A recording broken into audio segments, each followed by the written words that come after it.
Okay, Breakneck through the Bible 2018-2019 class number 3. Alrighty, awesome. Okay, welcome. Welcome back, and a special welcome to Mati, who's been away in Israel for 5 months. So welcome back. We're glad you're joining us again. Okay, good. So don't forget, this Shabbat is the Shabbat Project. So this is a Shabbat where Jews worldwide are celebrating it, and people that would like to stay over and actually keep a whole Shabbat from sundown on Friday to sundown on Saturday. There'll be over 1 million, probably close to 1.5 million Jews $1.5 million Jews celebrating Shabbat. The whole thing. So that's a project that was started by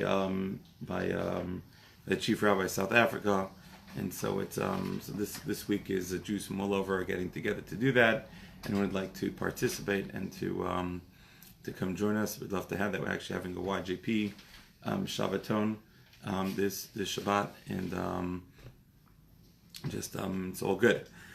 Okay, so we are at the beginning of Genesis, right? We're on page 3, and we ended off last week talking about that. Why does the Torah, right, when it first mentions God's name, starts off mentioning God's name as Elohim, as God, right, and not using the name of Yud He Vav He, right, the tetragrammaton name of God, right? And we said because what happened is that we said especially that the word Elohim is God of justice. It means that God seemed to create the world at a justice, right, with justice.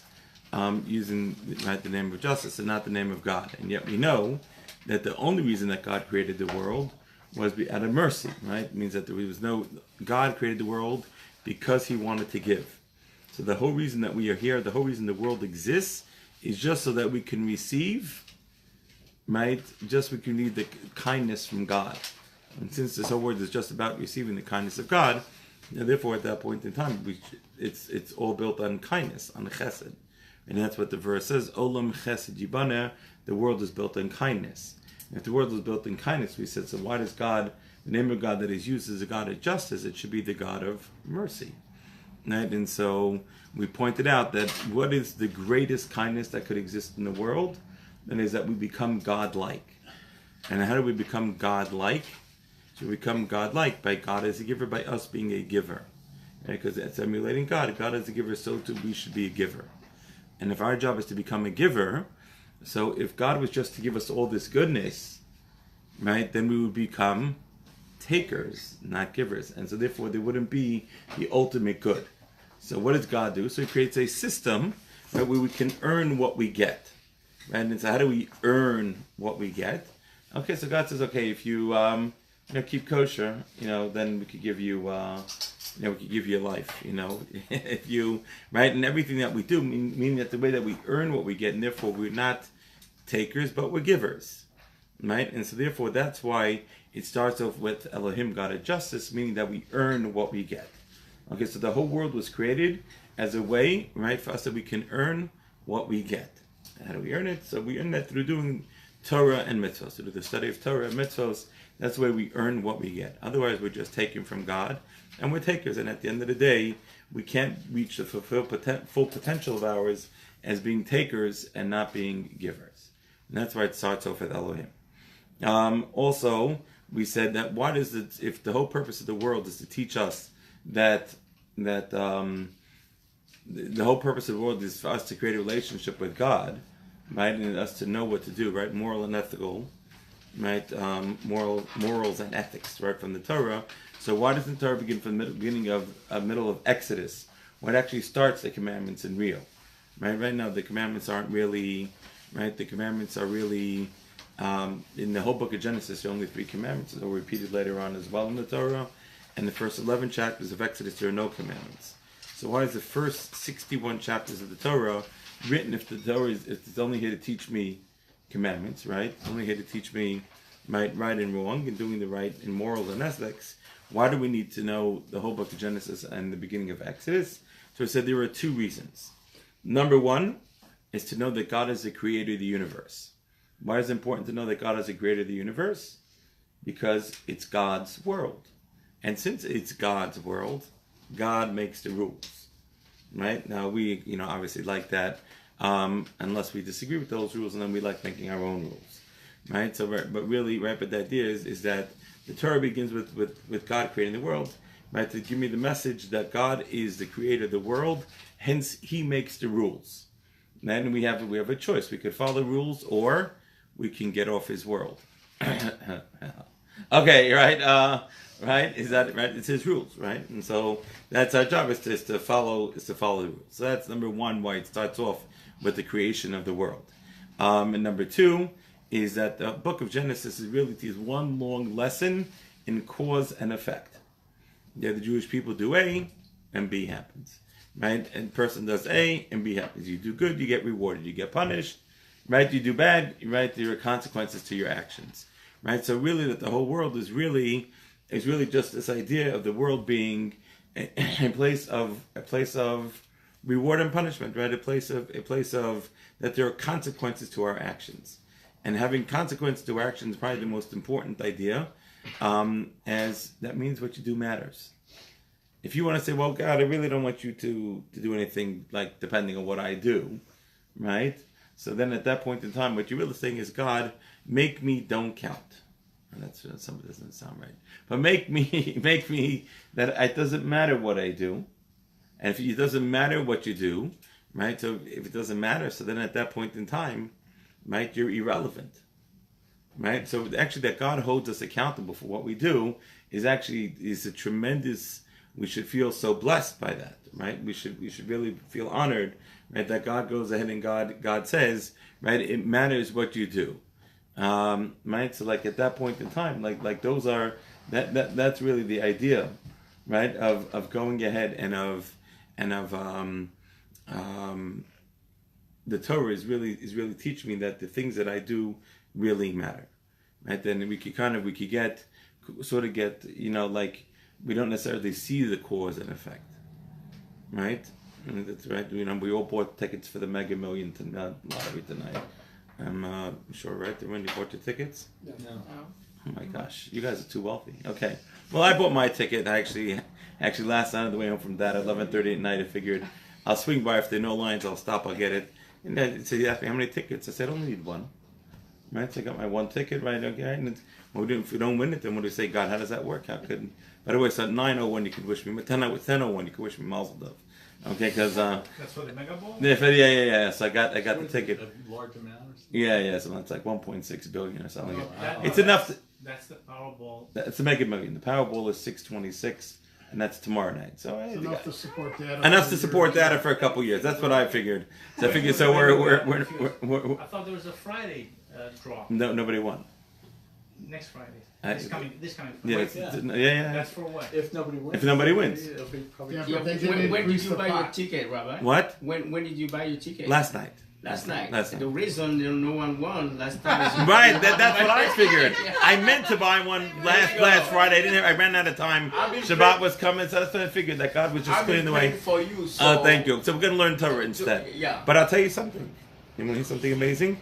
Would you trade one word of Torah for the winning ticket? No. No, Yeah, not worth maybe it. I would. No, Can't pick which word. it's about which word, right? It doesn't, right? It's not worth it, right? The one word of Torah is infinity, right? 1.6 billion is only money. What's money? Money's only a means to an end. But I have a You use do it. for it, Rabbi. Yeah, so do I. Got a lot of use. I got ready to write my whole list. So, Spell my name right. You come work for me, you'll be in my sales team. So what happens is, right, at that point in time, right, but you go ahead, right, so the world doesn't seem to necessarily work the way we think, right, you go ahead, you think you're gonna win, right, and whatever, God, how come I'm not winning, right? The answer is that the world works, right? God has a way that the world works, that there's cause and effect, and that's really the whole book of Genesis is really cause and effect. Right? We do good things happen. We do bad things happen. And then there are consequences to our actions, and we learn all those things, and that's really the message of the book of Genesis. Okay, so that's really that's really what it's about. So now we talked about that when God says, right, the world was tohu vavo, we said it was void and desolate. Right, we explained that the words tohu vavo, according to Nachmanides, great sage who was born in late 1100s, is that you go ahead and you have, right? He says that the word tohu vavohu means that God created a mustard-sized seed of energy or matter or point, right? That out of that the whole world comes and is pulled out of that, and that right in that point in time, right? Vavohu, in it is everything. And we said, and Nachmanides wrote this 800 years ago. So we said, so the scientists could have said in themselves 750 years of work, they would have just studied Nachmanides. And how did Nachmanides know this? From his rabbi. And how did his rabbi know it? From his rabbi. And his rabbi know it from his rabbi all the way back to Moses, right? So that, right? So we go ahead, and so we get back to the point of, right, where it goes back, right? It goes all the way back to, right, God giving the Torah to Moses on Mount Sinai. So now it's actually quite fascinating. So the world was created, right? And what's the purpose of it being created, right? What's our job, right? Is that we said that there's duality, the Jewish people, right? The separation from God. The job of the Jewish people is to bring it back together, right? And that really the Jewish people are going to have to go through 4 different exiles, right? Scattered over the earth, and to come back and to come back and bring the world back to godliness.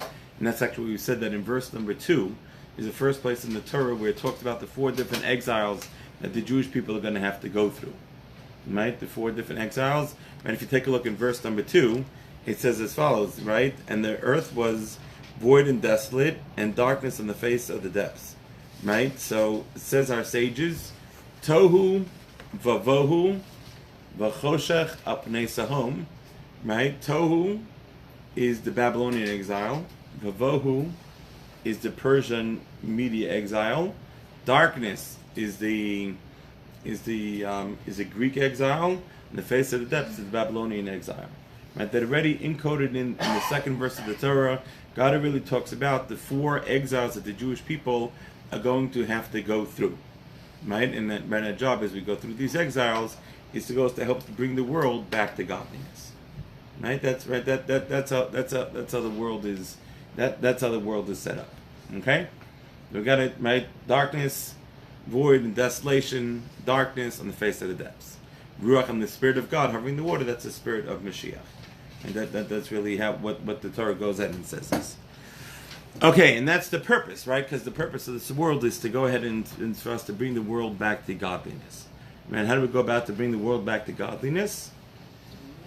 By bringing godliness into this world, right, and doing the mitzvahs, right, studying Torah, right, and doing the mitzvahs, right. Those are the 2 ways that we bring about the world back to its completion.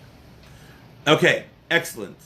Okay, man. So then we talked about how and God said, "Let there be light," and there was light. Okay, man. We said, and where did that light come from?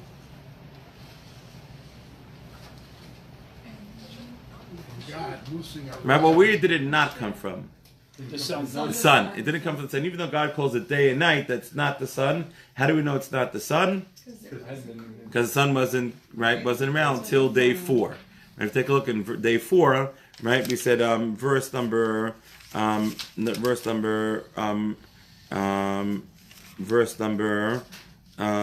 It's really in verse number 16. And God made the 2 great luminaries: a greater luminary to dominate the day, and a lesser luminary to dominate the night and the stars. Right. So we see that light and dark. Right. The sun was not created till day 4. Yes. So in Brereishis of the Zohar, it says that God released 1 ray of His light into the universe to make light. Mm-hmm.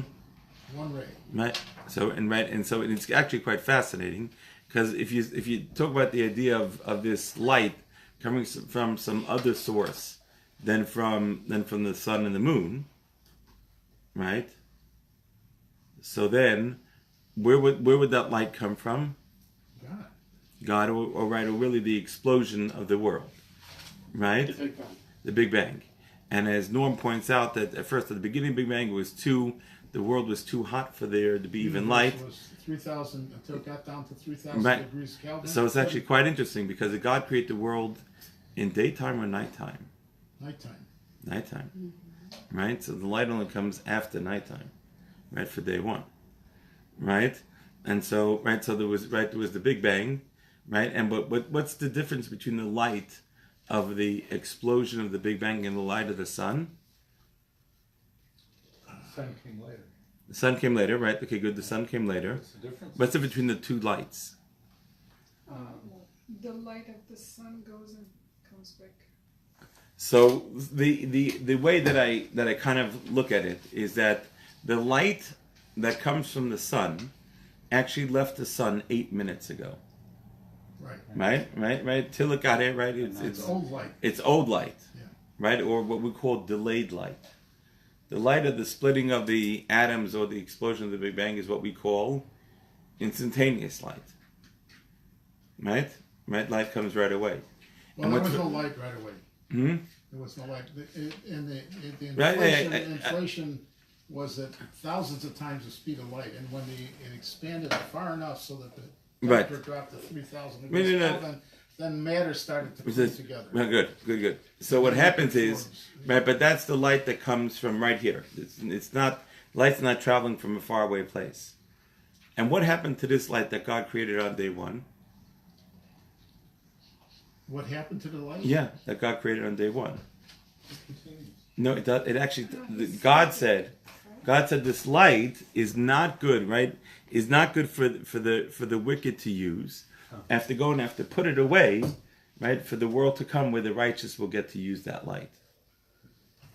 Okay, you got that? Right?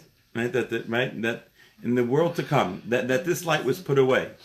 God put it away for the righteous people in the world to come. The Big Bang light? The Big Bang light, yeah. Okay? And so what I just pointed out, just interesting. So you have instantaneous light versus delayed light. I'm just curious, who talked about this? Yeah. Who talked about this? Yeah. Is it in the Talmud or? I will quote it for you. Yes. Okay, so, I'm just curious. yeah, so, okay, says Rashi. Do we like Rashi? Where Yes. are you? Okay. Yes, we like Rashi. I really like Rashi. In verse number 4. First one. Verse number 4. I didn't, in the footnotes, I don't know that it's there. In the English footnotes, I don't know it's there. I'll just read you the Rashi direct. And God saw that it was good. The light that was good, and he separated it. Even this, we need the words of the Talmud. He saw that it was not worth it that the wicked people should use this light. He separated for the righteous people in the world to come. Okay? And so therefore, and then he quotes that in Rashi. Where did Rashi get it from? Tractate Chagiga 12a. Okay, so after class, if you want to take a look, right? Tractate Chagiga 12a. Okay, Chagiga is one of the 63 tractates. Okay, it's That's part of the Talmud. part of Talmud. Yeah, it's called yeah. When I say tractate, it's called Chagiga, and it's 12a. Chagiga 12a is where this idea that I just told you about. But then I just point out it's instantaneous light versus delayed light. And what's interesting is if you look at the idea of light as being truth, okay? So instantaneous light means truth, and delayed light seems to be that the truth isn't always so apparent. Right? For the truth to come out, it takes a little while, right? For the light to come out. And so we live in a world, or i.e., another way to say this is that he created the world with strict justice, that as soon as you did something right, you got rewarded, as soon as you did something wrong, you got punished. But the world couldn't exist like that. So what did God do? He switched the world that there's a looser cause and effect, right? And so therefore that it ran with much more with kindness than with mercy. With mercy, much more than with justice.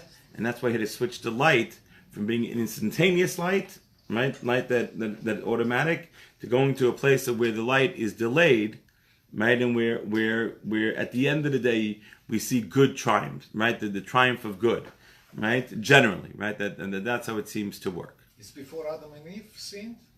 Happened? Yeah, we didn't realize it before Adam and Eve, right? Because Adam and Eve is one of the classic examples, right? Because if God was seeming to go ahead and to create the world, right? That it, with strict justice, as soon as Adam and Eve sinned, what should have happened? They died. They die. That's what justice says. End of story. End of story. Okay, start again. Right. It's end of story. Right. That's what justice would demand. right? And God says, no, we have mercy. We're gonna play this one out. We give them a chance to change, and that's the story of mankind. And now it almost comes out that God, when He created the world knowing that Adam and Eve are going to sin, and that our job is then to work back to get to the place of where they were before they sinned. Right? And a job is to go through that struggle, that growth of getting back to the place of that. Even if we sin, you see, we're human, and human beings are allowed to sin. Right? God does not expect perfection. We expect perfection from our kids. Right? Everyone else we cut a little slack to. Right? Certainly ourselves, right? But the idea is that we go ahead, right, and for ourselves, right? We go ahead, right? God says, I understand, right? Sinning is not the problem. The problem is not owning it after you sin, and not trying to rectify it, not trying to fix what you've done. Hold on. Yeah. How do we know that the light from the Big Bang was instantaneous? It didn't take like so many minutes to get here. Well, because it didn't come from the sun. Where did the light come from? From the Bang. And so that's where they were. Right. That's where the world was. It's like the atom splitting in front of us. Where would the light come from? Oh. Right here, right? Okay, right. It's not coming from a faraway place. Okay. It's coming from right here. What's that? If God knew man was going to sin, isn't that an engineering defect? Shouldn't He have done a better job? No, that's a good question. It's a good question. So it's very fascinating. How are we different than animals? How We have different than free animals? choice. We have free will. Okay, we have free will, right? Free will, free choice. Okay, and free will, free choice. I'm right now using them interchangeably, even though they're not interchangeably. Right? Okay, right. So right, means if we have free will, we can make right means what God gave us. How is God different than everything? God could do whatever He wants. Yes. So He created us in His image. He said, here are the keys to the kingdom. You could have free will. The exercise of careful. Right, make sure you make the right choices.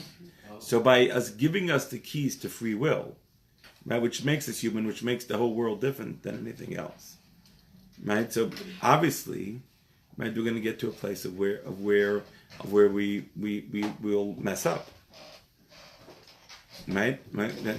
That's right. And so therefore, it's not an engineering defect, because He knew by giving us the opportunity to have free will that we might not be able, that we wouldn't be able to, right? But the answer is, but that's okay. Because the sin is not the problem. It's saying you're sorry is the problem. Right? That's the problem. Meaning what happens is, like, we can mess up. Not a problem. And it's fascinating. You take a look. Who is the epitome of that idea? David. King David. Say that again. Okay, the idea is that the sinning is okay, but the goal is that we have to own the sin after we do it. Yes. Meaning we have to say, I'm sorry. Oh, nice. Right? We have to recognize it. King David is the epitome of that. Right? Because King David sinned. Whenever the prophet would come and tell King David, you sinned, what did King David say? I sinned. Saul, who was the first king of Israel, what happened when the prophet would come and tell him he sinned? It's not my fault. He started giving reasons why he did it. Right? And that's why he lost the kingship. King David said, I sinned. Let me rectify it. I'm sorry, God. Right? And you read the Psalms, like you see, he sinned. I'm terribly sorry. Now please forgive me. Right? And that's why, and that's really, as humans, that's really, as we're created, that's really our job. Our job is to rectify, right, when we make a mistake. So not to play the blame game, like Correct, and not to play the, right. Playing the blame game is digging your hole deeper. like Adam, yeah. So it seems like saying you're sorry is not enough. You have to then promise you won't do that again. Very good, excellent. So very interesting. And do you know what the 4 steps of tshuva are? You're going to tell me, If you ask nicely. Please. RSVP. Repent, regret. None of regret. Yeah, stop. Stop what you're doing. And Right? verbalize. What Verbalize, and right? Ask for forgiveness. No. Well, by verbal, vido is verbalizing, right? And then Right. pray, or right, really asking God to forgive you, right? It's really verbalize, praying, right? Stopping, saying, God, please. So what's the gematria? Of RSVP, yeah, it's English. I can't tell you. Right, it's but that's the right. But the 4 steps, right? Is you have to regret, you have to stop doing it, you have to like say you're not going to do it again, and then you have to verbalize it. Now, but that's exactly what you have to do. And in fact, it's because in that also is make amends for what you've done. Right. Right. So against God, so you did this, ate a piece of pig, right? It just looked really good.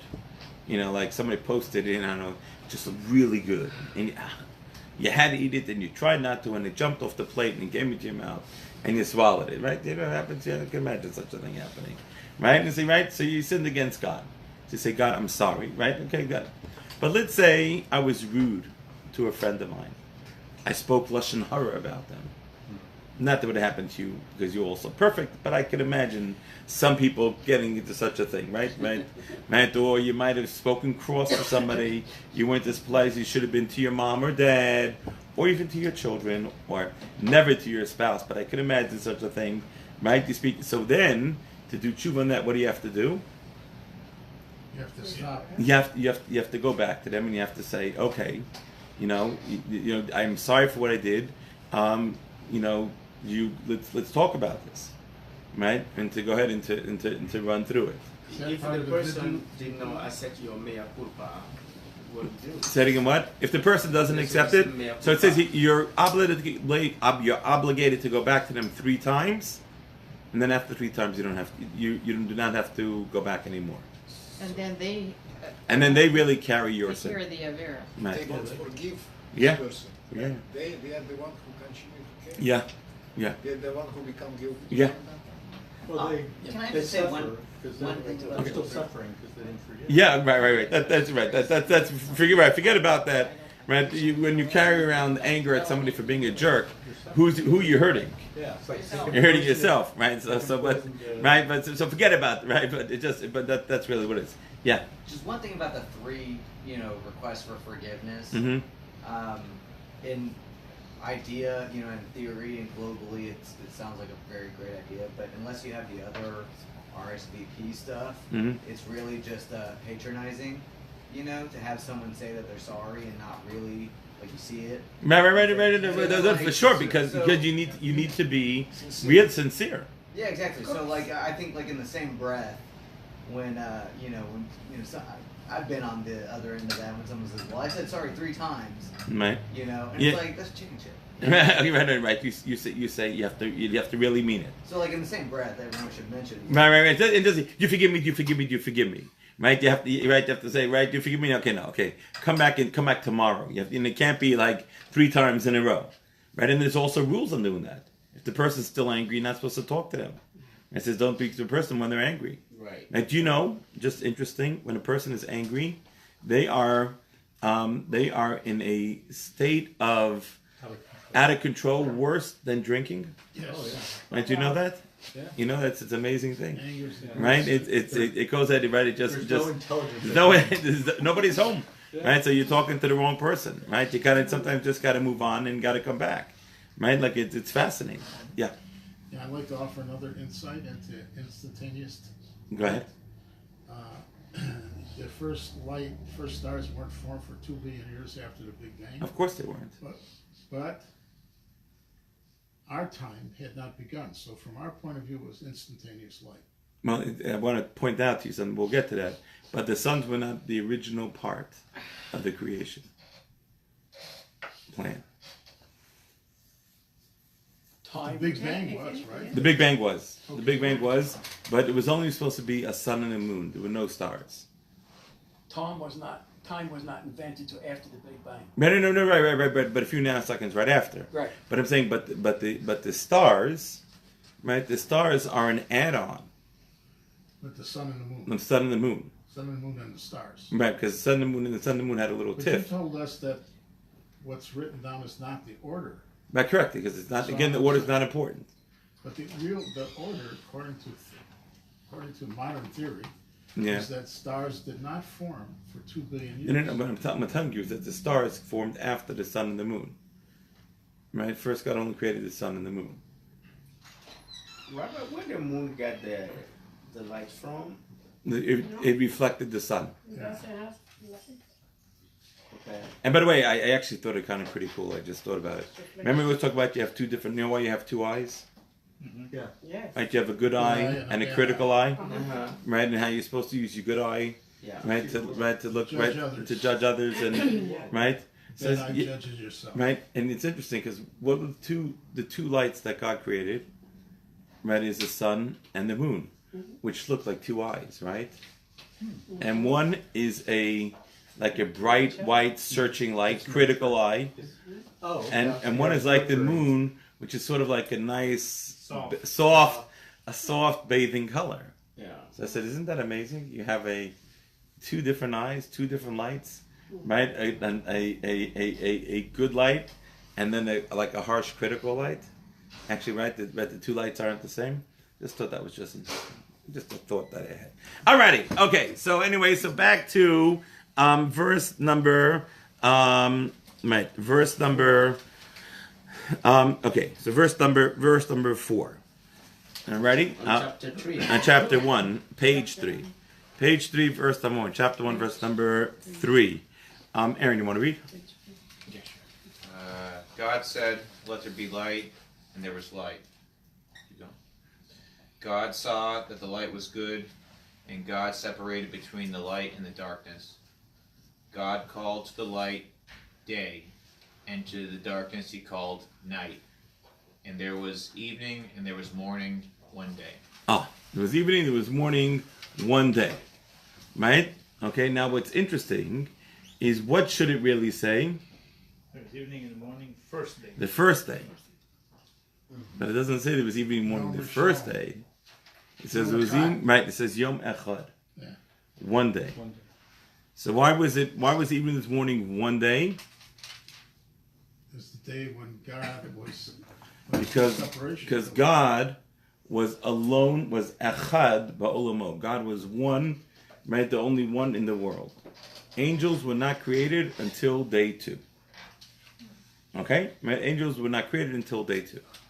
Right? And so therefore, it says Yom Echad to tell us the idea that God was echad was one in the world. There were no angels that were there in the world. Okay? They only come around until day 2. Okay, good. And by the way, and when does Shabbat start? And the sundown. Right? When does a holiday start? Sundown. Sundown. How do we know that days always start at sundown? Because it just said that. What did it say? It was day and it was night. Day one. No, it said it was night and it was day. It was night and then No, excuse me, it says, right? God called the light day and the darkness he called night. And there was evening. It was morning. Very good. It says it was evening and there was morning. And actually it's quite fascinating because how do you say evening? Erev. How do you say in the morning? Okay. You know what the word Erev or evening means?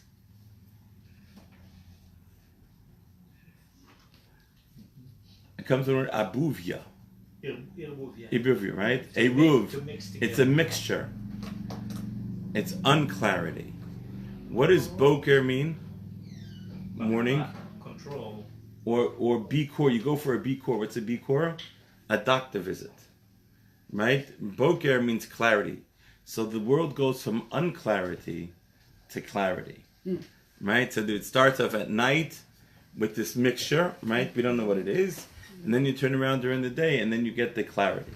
Right, and that's also clarity. Is darkness is sin. Right, darkness has many ideas of being a place of the world being lost. Right, that the world not functioning. Right, functioning in a place of being lost. Yeah. Yeah, I have written in my notes that Elohim is 86. Yes. And you gave me another word. Hateva. Hateva. Hateva, which means nature. right? The word Elohim, right, which is God of justice, right, is the same word as Hateva, nature. That's why I can't read it. Okay, right? Hey Tes Beis Ayin, right, is 86. Right? It's nature. Okay, good. Let's turn the page. Page number 5. It's such a great book. It's a page turner. Alrighty, top of page 5, chapter 1, verse number 6. Chad, you want to read? God said, "Let there be a firmament in the midst of the waters. Let it separate between water and water." Go ahead. Continue. Oh, you didn't have a direct mark for that one? We'll read day 2, then we'll go back to it. So God made a firmament and separated between waters, which were beneath the firmament, and the waters, which were above the firmament. And it was so. God called to the firmament heaven, and there was evening, there was morning, the second day. Okay. Right, so what happens is, so now God goes ahead and now he creates this, what's called this upper waters and this lower waters. Okay, this upper waters and this lower waters separated by a firmament. What's a firmament? Sky. There was atmosphere on this. Okay, or that's seemingly that's what it was, right? So there were 7 different levels of heaven. Okay? 7 different levels of heaven, right? Rakia, firmament, is one. Shamayim is another one. Right? So it goes ahead and right, and so that's right, they're just different heavens. So God separated the waters into upper waters and into lower waters. Why do you separate between the upper waters and the lower waters? So that the world could come into existence, right? Because now we're going to have, right, in day number 3, we're going to have the land. Right? But meanwhile, God is separating the waters. Okay? What's interesting is on day 2, it does not say, and it was good. Right? On day 1, it says so God saw that it was good. Day 2, it does not say it was good. And day 3, it says it was good twice. Day 4, it says it was good. Day 5, it says it was good. Day 6, it was good. So why on day 2 does it not say, and God saw that it was good? Because it was separation. So the simple answer is that it's God only says, and it was good when he goes ahead and he completes the action. So since the creation of the water, right, the creation process of the water going ahead was only on day 3, right? He's going to complete the process of splitting the waters, and on day 3 he's going to go ahead and he's going to say, right? He was going to go ahead and he was going to say, he was going to finish the completion of the water. So therefore, at that point in time, right, that's why in day 3 it says it was good. So, and then there's another nice answer that I saw that I think is a tremendous lesson to us. And that is, God did not say it was good on day 2 because he created separation. Okay?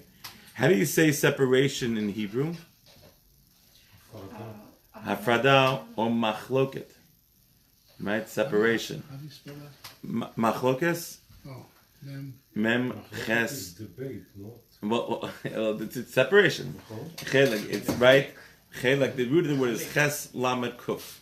Right, which is chet machlokes, and so it has a mem ches lamed kuf saf.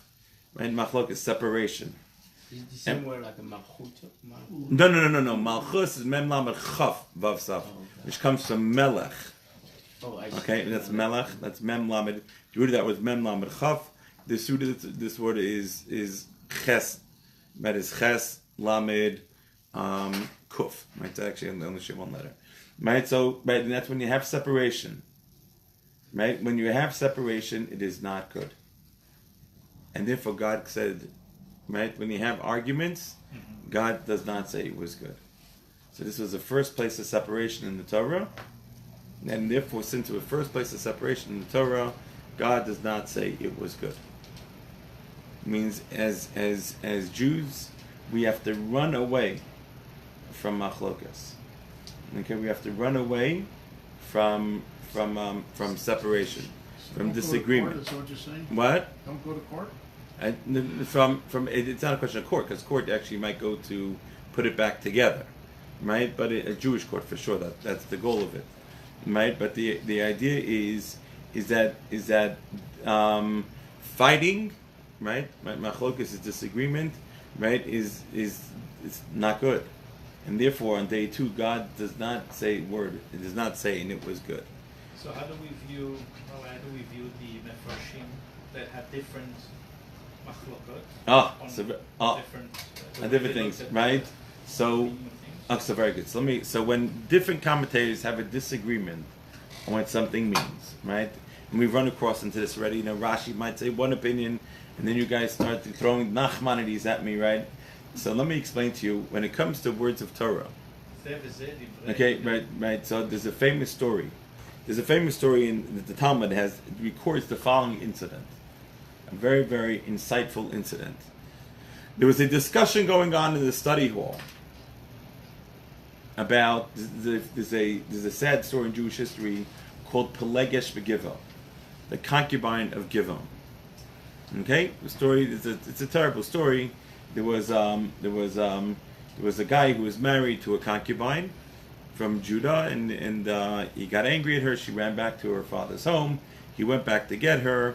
He appeased her. They brought her back, and they start heading back. They not making all the way back to Judah in time, and they stop off at a city in Benjamin.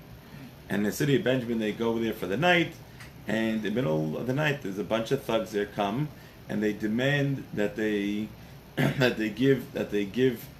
send out his wife. And they gang rape her and kill her. Oh my gosh. Man from Judah is incensed. He goes back home.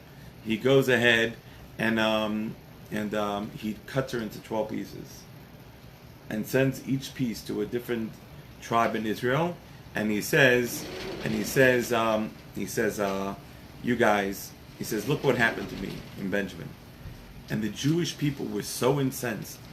All the Jews got together, and they went ahead, and they got together, and they ganged up on Benjamin. And they said to Benjamin, give us that city that did this thing, and we want to take them to justice. The people of Benjamin said, no, we will take care of it ourselves. It's terrible what they did. We will take care of it. And they went to war. And they went once to war, and the Jewish people lost. They went twice, so the Jewish people lost. And the third time they went to war, and they went ahead, and the Jewish people captured it, and ended up wiping out the entire tribe of Benjamin, except for 400, 600 men from Benjamin. They ran away. Is it in the book of Samuel? It's at the end of the book of Judges. Oh, Judges. Okay, end of the book of Judges. Okay, that's where the story takes place. Huge battle, and what happens is, so the Talmud has a discussion. Where did this whole thing start from? Okay, what was the cause of this disagreement? Okay, so the Talmud says, well, one opinion is that he found a fly in the soup, and the other opinion is no, Who found the fly in the soup? the husband found the fly in the soup. And he started an argument with the fly. Yeah, not the fly, with his wife over the fly. Okay, right? Obviously, they weren't from Japan where they would have eaten the fly, but okay. Right, okay. Right? So, is that what it is? Karate Kid? Is that what they did? Okay, anyway, so, okay, right? And so then... Japanese do not eat flies. No. Just Okay. clearly. So, okay. And so, and the other opinion is, no, he found it here. Okay, he found it here. Here? Here, H-A-I-R. Yeah. Okay, here.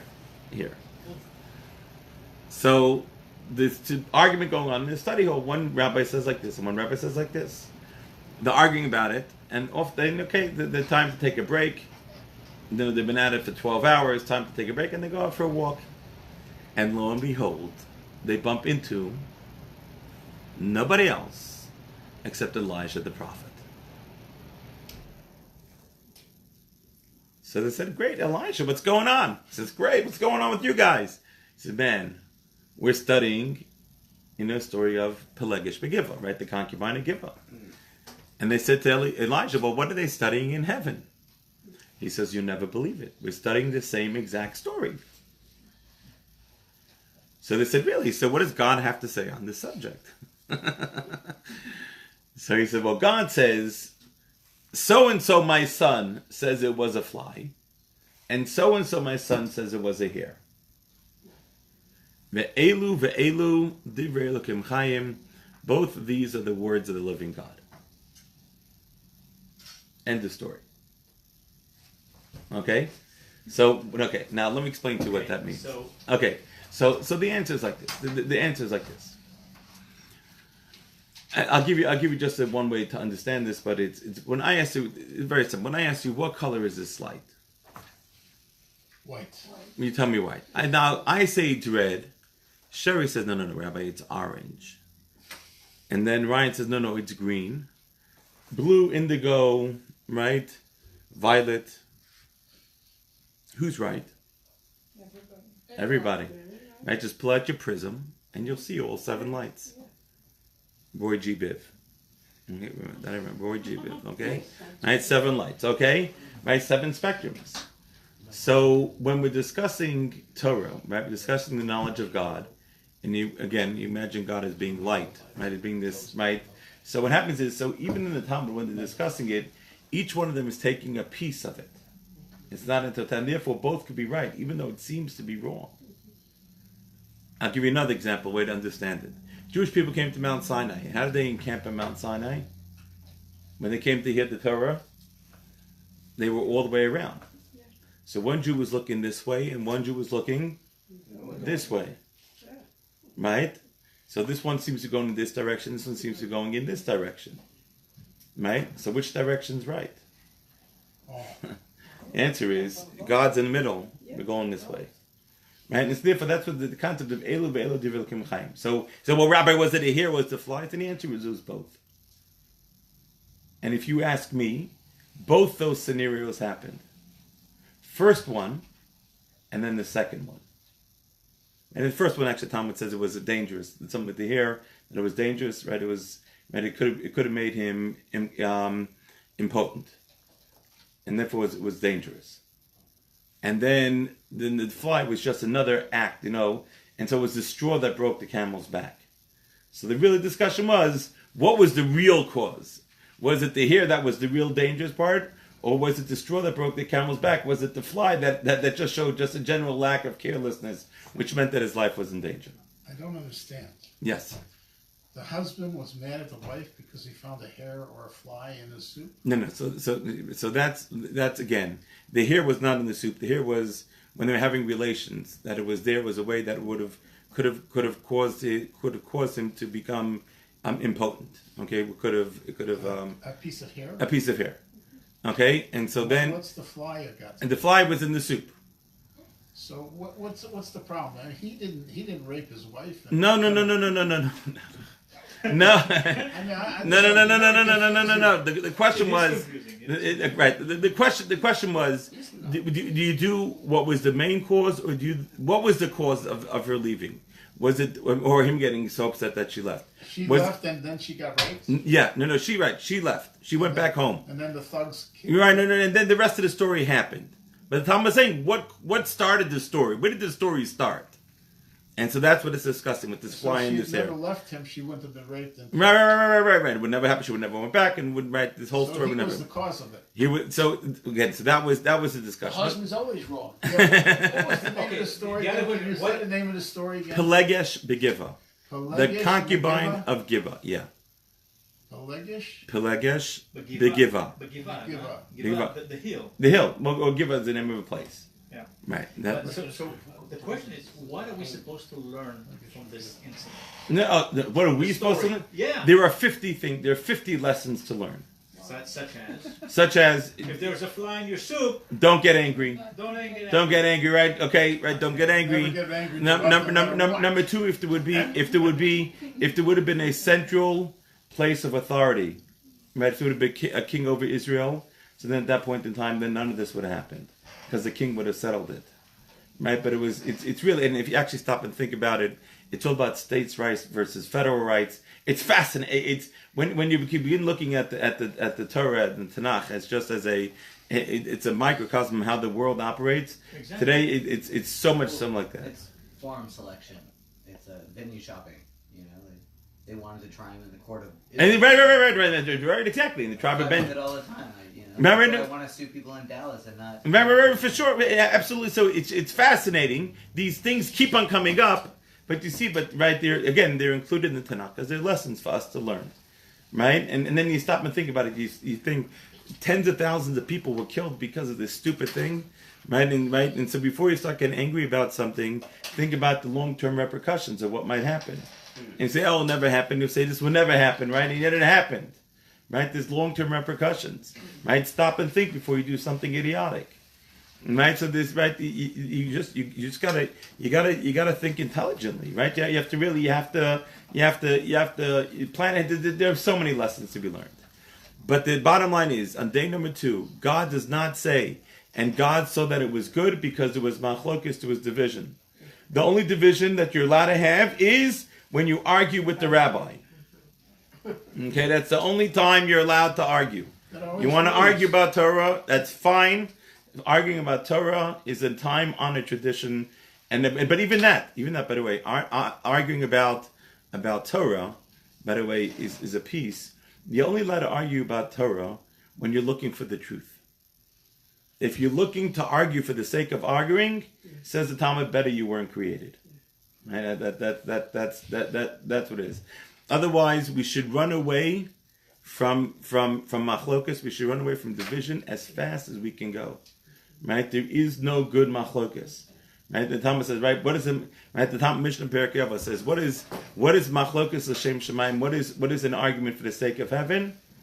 That's a machlokas Shammai and Hillel. Right? Beis Shammai and Beis Hillel. That's a Shammai argument, Beis Hillel. Right? Trying to find out what did God say. Right? Machlokas. Not for a wrong machlokes. The poster boys are Korach and his congregation. It's fascinating. Who did Korach argue with? Moses. Yet Moshe's name's not mentioned there. Right? Who's the poster boy for wrong arguments? Korach and his congregation. He's the only one who's. It's a one-sided argument, right? Running after honor. Right. That's and again that brought death. And so when it comes to division, right? So then at that point in time, with division as such, that God's name is not mentioned. So then somebody said to me, my son asked me, actually, my 11-year-old son, he said, "Wait a second, didn't on day 1 God divided the day and the night? And yet it says God saw that it was good." Oh, smart kid. Right? He goes to third day school. Right? They asked him this question. Times I've asked that. Times I've asked the question. Yeah, they asked it in class. That's a great question. It is. You know what the answer is? What? Light and dark are separate. So therefore that they become separated, that the non-mixture, that's each in their own place. Right? Water is the same. So splitting something that should be together is where you can have division. Right? There's nothing wrong. And just like, by the way, you have this all over. How many tribes in Israel are there? 12. Why are there 12 tribes in Israel? And why are there 12 sons? They can come together? No. Because there are 12 different missions in the Jewish people. That's right. Okay, and everyone's got us, but really 13, but right, we have different missions. We have different jobs to do. Right? So each one of us has to do our job. Right? And so really learning to do our job, right? My responsibility is where I need to do it. Right? The Jewish people, we need, right? We need everybody. And we just need to know where is our job? Right? Where do we belong? What are we supposed to be achieving? Right? And that's what we need to do. Where our job is, right? What we're trying to achieve. What we're supposed to do. Right? That's why there are 12 tribes. So God goes ahead and God splits the water. He splits the upper water and the lower waters. And there's problems when he splits the water because the bottom water does not want to be separated from God. The bottom water wants to come up and flood the world and join the upper waters. And what does God say? No, stay down where you are. And what did the water say? But we want to be close to you. So God says, I'll tell you what. You stay down below. Every time there is an offering that is brought in the temple, we will take, the offering will have to have salt. Right? And so that salt, so therefore you'll serve as the bridge to connect this world with God. The water accepted that, and the water stayed down below. It's a very interesting custom we have because of this. And that is, every time we eat bread, we dip the bread into salt. Why do we dip the bread into salt? Because our tables are considered like miniature altars. And so therefore, every time we sit down and we use our altar, we sit down at the table, right? We take our bread, we dip it. What do? Just like in the altar, all offerings had to have salt on it. So too, when we eat, we sit down, we eat bread, we dip it in salt. Why are our tables considered like altars? Oh yeah, that was it represents the altar in the temple when the temple was destroyed. So we brought the worship at home. Why do we eat? Stay alive. Why do we eat? Something related to Hashem. To take what God has made. Okay, well, what? Blessing. To take what God has made. It gives us an opportunity to say bracha. To elevate. Okay. Elevate the food. Warm. Elevate the food. No.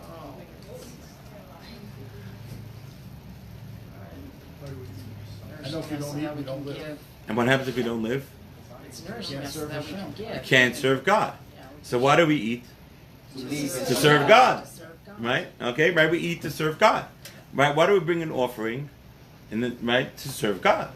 Right? So our tables are considered like altars. Right? We eat to serve God. Right? And so therefore, since our tables are considered like altars, so therefore we go ahead. Just like in the temple on the altar we put salt on the offering, so too and when we sit and we eat in our homes, we go ahead, we put salt on the food. Every day. Every day, all times that you eat bread, we dip it in salt.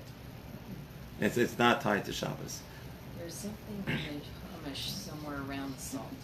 Where is that? The what? In the Chumash it talks about salt. Leviticus chapter 5? And that salt was more around preservation of the But you have salt in a bunch of places. What I'm referring to, right, the commandment to eat salt, right, is right here, actually, at the end of chapter 2, sorry, page 553. Right? Chapter 2 in Leviticus, chapter 2, verse 13. Right? Chapter 2, verse 13. What does it say? You shall salt your every meal offering. You shall salt your every meal offering with salt. You may not discontinue the salt of your God's covenant from upon your meal offering. On your every offering shall you offer salt. Oh, well, this is where I was reading it. But Rambam has the commentary about it has two properties. Okay, right. So the Ramban comments on the two properties. It is destructive, for it prevents plant from growing, and it can corrode most substances, and it is helpful for it preserves food. The covenant of the soul teaches that the altar service, if performed properly and sincerely, preserves Israel. But if the service is neglected, it brings about destruction and exile. Salt symbolizes God's immutable covenant because it preserves what was and inhibits change. And now I'll tell you the part where it said preserves Israel. Mm-hmm. Okay, now there's one other idea about salt I'll share with you, which is kind of really super cool. Okay, I heard this from Rabbi Becher. Since I've heard it, I think it's such a cool idea. Does anyone know what is the chemical compound of salt? NaCl, right? NaCl, Na is sodium chloride. Sodium chloride. If you look at it, it's quite fascinating. Sodium is a poison, and chloride is a poison. Sodium is found in its natural state as a powder, right, or whatever, right? And chloride is found in the natural state as a gas. Yet both are poisonous. Yet you put them together, and what do you create? Necessity. Necessity of life, right? If you run out of salt, you will die. Okay, right? You run out of salt, you will die. And it's like, I remember the once I had movers that were moving in somebody into the house, and the guy said, "Quick, give me salt." So I took out a thing of salt.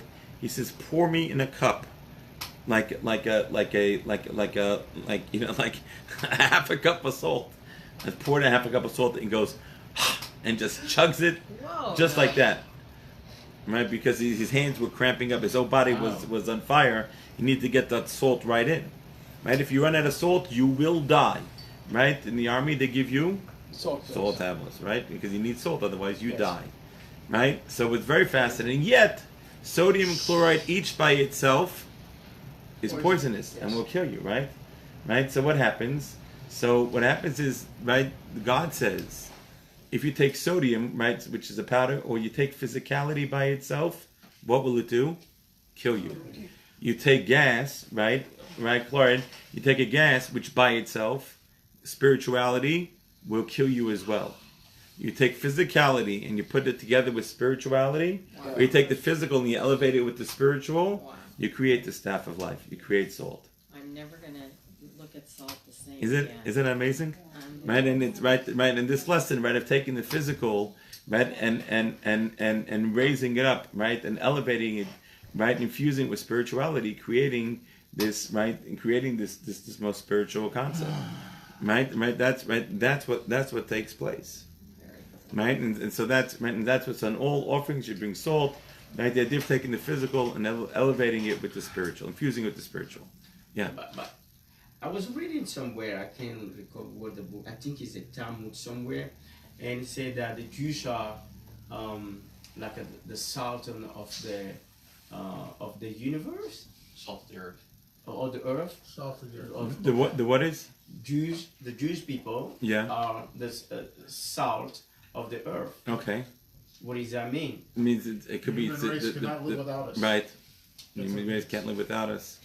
Right. That we bring out, right, the whole purpose of the world is brought about by the Jewish people.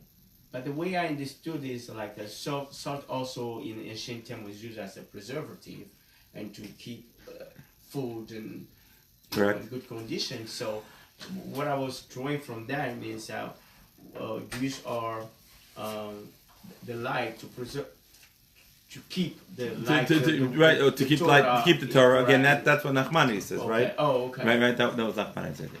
Okay, so anyways, that's why in day 2, right, it talks about the splitting of the waters, the upper waters, low waters. God tells the low waters to stay down, low waters stay down.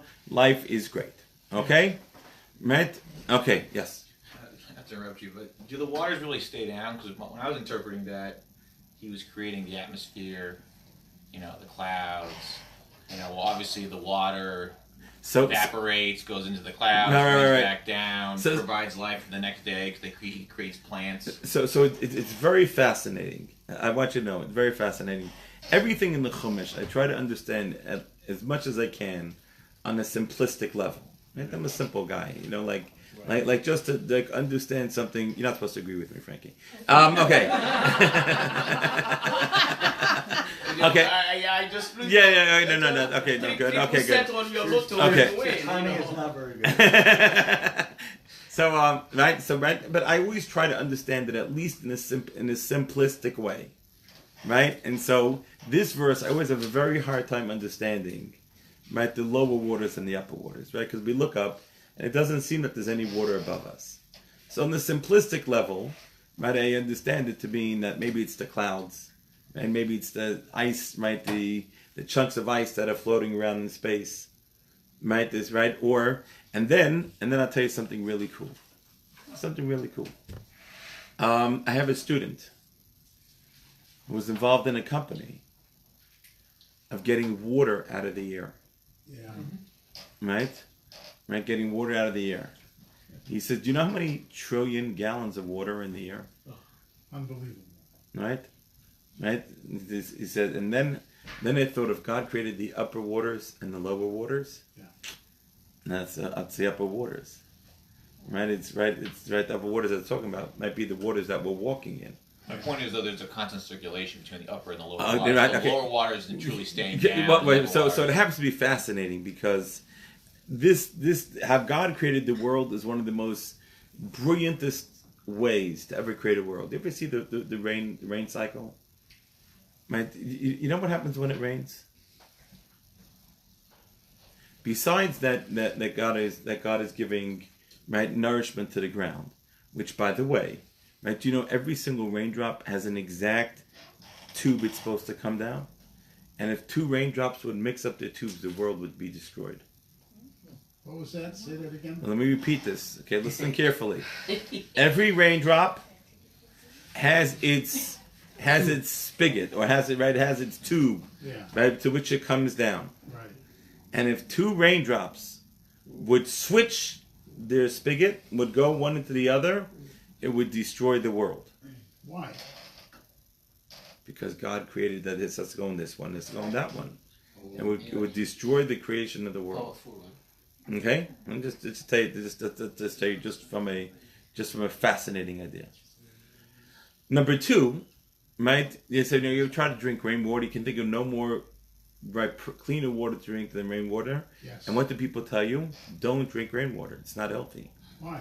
Why? You ever see there's a light rain shower and your car has a bunch of raindrops, and then the raindrops evaporate and you're left with schmutz. Where did that schmutz come from? The calcium in the water. It came from the rainwater. Rainwater is pure. No. It's acid rain. What is acid rain? Pollution. Yeah. What happens is that the pollution in the air, right, gets washed out of the ear by the rain. Yeah. Right? That's what happens, right? Right? The pollution. The water is pure, but the water is pure, right. So God is scrubbing our ear to clean it. Same thing with wind, I'm sure. What? Wind. God is scrubbing the water. And then what happens? So now God sends the water down, but now the water is schmutz in it. So cistern water is not good. Yeah. No. You have to. That's why, by the way, in the olden days, they used to drink wine. You know why they used to drink wine? Water wasn't pure. And they could put water into the wine because the wine was so strong. The alcohol in the wine would clean the water. Clean the germs. And clean the germs. Oh, is that why they put the drops in? That comes from Vizigashakos. It's fascinating area Jewish law, by the way, about that mixing up. But so what does God do? But God has got dirty water. So what does he do now?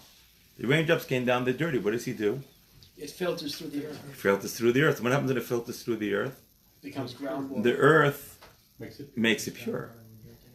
Right? The earth purifies it, filters it throughout, and then it goes down into well water, which we drink. Yeah. Right? Because that now has been filtered through and cleaned. Artesian water. And then what does God do? He starts the cycle over again. Evaporates the water, right? You get the water up, water goes back, and the cycle goes back around. The way God has made this world, my friends, it's mind blowing on how the world works. Right, and all this for us, it's pretty cool. I like it. It's an amazing thing. And how God goes in and cycles through again and again. Okay, so day number 2 is over. It was evening, it was morning, day number 2. Okay. Day 3. Simone, you want to read? Yeah. God said, "Let the waters beneath the heaven be gathered into one area, and let the dry land appear." And it was so. God called the dry land earth, and to the gathering of waters he called seas. And God saw that it was good. Okay, right? God said it was good because now this ends the completion of the creation of the waters. Right? Okay? Yes, so then you have land, you have water, right? So it's all good over here. Now let me ask you a question. Right? And God called to the dry land earth, and the gathering of waters he called seas. Is that singular or plural? Plural. How many seas are there? Many seas. 7. Okay, can I ask you a question? I don't know about you, but does not the Atlantic and Pacific Ocean, aren't they all connected? Yeah. Yes. And the Mediterranean and the Atlantic is connected? And the Indian. And the Indian? Caspian. But that's now. Who knows what it was, Okay. Who knows what, like a long time ago. Okay, good. They're all connected. It actually happens to be interesting, right? Because you take a look, I think the Baltic Sea, right? One of those seas is actually is all by itself. It's an inland body. It's an inland body of water. Yeah. And just interesting. So why is it salty? It's interesting thing, not a lake. Because it wasn't always inland. Right. Okay. Excellent. right? Which sea are you talking about? It's a Caspian or Baltic. I don't know which one it is. Caspian Sea is It's one of the seas that is completely enclosed. Caspian. Yeah. And Okay. it's now evaporating down to nothing. I guess so. But why is it salty? Why is it salty? Yeah, it's not part of the seas. It was once. I read the Dead Sea. By the way, the Dead Sea is a relatively new sea. Right. How do you know that? Because it was created by Sodom and Gomorrah. How do you know? That was up God. It was a verse in last week's Torah portion. Yeah. Right. God said the place that's going to be called that's going to be the sea, right, the Yam HaMelech, the Dead Sea. That right. It wasn't the Dead Sea yet. So that was over Sodom and Sodom and Gomorrah was around the So that now it's the sea. Now it's a Dead Sea. Right. That's actually what it is. Okay, but anyway, why is it called? Because the Caspian Sea has there's great salt deposits there under the sea that have over time become dissolved in the sea. Seeped into it. Okay. So, right, or when God flooded the world and the water went away, the water stayed there. Yes. Okay. That's a good one too. Okay. Good. I like your theory more. All right. So, now, question like this. So why are they called seas in the plural when it's really just one big sea? They're different. The Atlantic has a higher salt content than the Pacific does. Okay. Good. Go ahead. So they are different. They have their own. So even though it's all water, all water is not the same. It's Right. really what you say. Yeah. Okay. Says Rashi. Rashi knows I knew that. Rashi was going to get involved. I love Rashi.